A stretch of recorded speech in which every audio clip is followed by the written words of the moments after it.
ఎప్పుడు తప్ప రాస్తూనే ఉండేవాడు. అతను ఎవ్వరూ పిలవడుగా నేను చూడలేదు. ఇది ఎవరికి అవసరం రాస్తుంది ఇందాక రాసి పెట్టుకుంటారా అంటే రాసి పెట్టుకునేవాడు. అంటే అతను ఏమో ఎందుకని ఇలా రాస్తుంటావంటే, ఏమో సార్ గబుక్కుని రేపు నేను బిజీ అయిపోతే మీరు అడిగినప్పుడు వెంటనే ఇవ్వలేను, రెడీగా తీసి నంబర్ 123 అని ఇట్లా తీసేయచ్చు అని మీ నంబరు వర్షం కురిసినప్పుడు పాడుకునే పాటలు, ఎండలో పాడుకునే పాటలు, ఇలా కులాల వారీగా మతాల వారీగా దేవుడు ఉన్నప్పుడు ఇట్లా ఒక 1000 పాటలు రాసి పెట్టుకున్నాడండి. ఆ రాసుకున్న నాడు అతనికి ఎవరు రాలేదు. తర్వాత ఏదో కెవ్వు కేకల ద్వారా చాలా పాటలు అది కెవ్వు కేక పాటల సాహిత్యం. ఈ పాటలు రాశాను కానీ ఒక 2-3 యుగల గీతలే రాశాను. 80, 85, 90 ఆ ప్రాంతాల్లో విపరీతంగా యుగల గీతలు ఉండేవి. సినిమాలో 6 పాటలకు 6 యుగల గీతలు ఉండేవి. అప్పుడు రాసి పెట్టుకోవడానికి అవకాశం ఉండదేమో, కానీ ఇప్పుడు అసలు అలాంటి సందర్భమే లేదు. నా జీవితంలో నేను ముందు రాసుకున్న పాట, తర్వాత సినిమాలో వచ్చిన పాట నీ నవ్వుల తెల్లదనాన్ని నాగమల్లి అప్పటికి గుర్తున్న పాట ముందు రాసి పెట్టుకున్నా. తర్వాత ఏదో సందర్భంలో వివి వినయ్ గారు చెప్పడం ఆయన నచ్చడం, మనిషి గారు కంపోజ్ చేయడం జరిగింది. రాసిన పాటకి ఆయన కంపోజ్ చేశారు. ఎక్కువ పాటలు ఈ మధ్య ట్యూన్లకే రాస్తున్నాను, కానీ నేను రాసిన ఎక్కువ పాటల్లో ముఖ్యంగా నాటు పాట కూడా ముందు రాశాను. రాసిన తర్వాత కీరవాణి గారు 35 రకాలుగా దాన్ని స్వరపరిచారు. 35 వర్షన్స్ చేశారు. మొత్తం సంవత్సరం మీద 7 నెలలు 19 నెలలు. కానీ ఇవాటికి కూడా ఒక బలమైన సందర్భం వచ్చిందంటే సంగీత దర్శకులకు సౌజన్యం, మంచి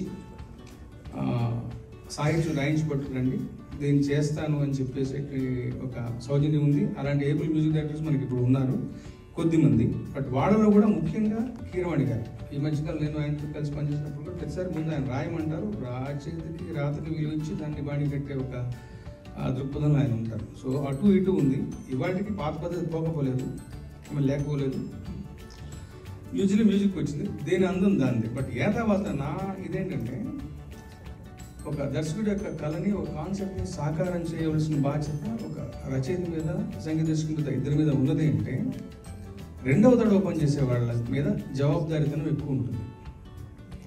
ఇప్పుడు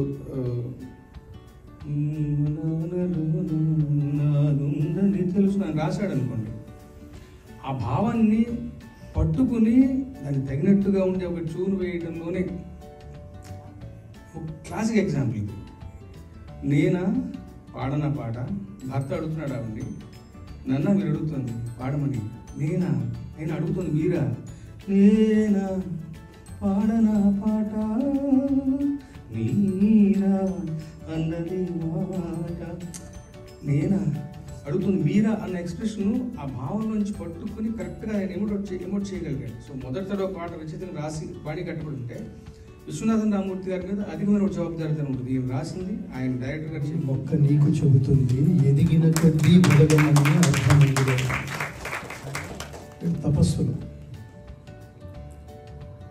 అది అదృష్టమో దురదృష్టమో కాదు, కానీ నాకు తెలియదు. కానీ నా జీవితానికి అదృష్టం ఏమిటంటే, నేను భగవద్గీత దాకా ప్రయాణం చేయడానికి కారణం సినిమా ఇచ్చిన స్ఫూర్తి. అందులో సందేహం లేదు. వాడు ఏదైనా రాయగలరు. పండిత పామర జన మనోరంజకంగా అంటారు కదా. వేటూరు సుందరరామూర్తి గారితో నాకున్న అనుబంధంలో